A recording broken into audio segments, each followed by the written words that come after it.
Magkano po ang bayad niyo isang araw? 1.5 po, 1.5. 1.5? Apo. Galing naman. Talaga ba? Hybrid po yung nagbubunot. Ganon?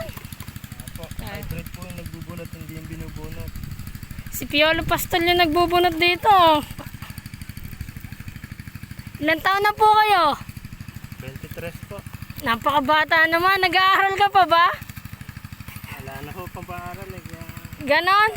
ganito na lang ho yung ginagawa natin. Kailangan po magbanat dito naman.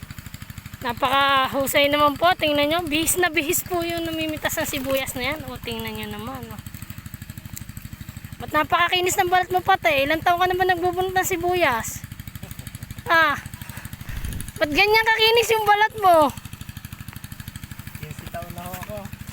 15 taon ka na nang bubunot? Aha.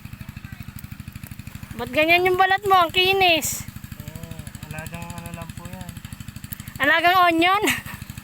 Alagang onion lang po yan. Bubunutin mo lahat yan? Opo, diretso po doon. Ganon? Ganon na may kinikita mo? Kung 1.5 ang labor niyan. Pag po 1.5 nakakatatlo ho ako ng red bag 6,000 ho. Ganon? Oho.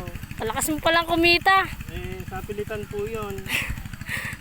Hindi po ako nangungontrata, sa pilitan lang po yun. Bawal po yun eh. Ganon ba? Hybrid po kasi, hybrid po tayo. Hindi po pwedeng mura-mura. Mapapamura po sila.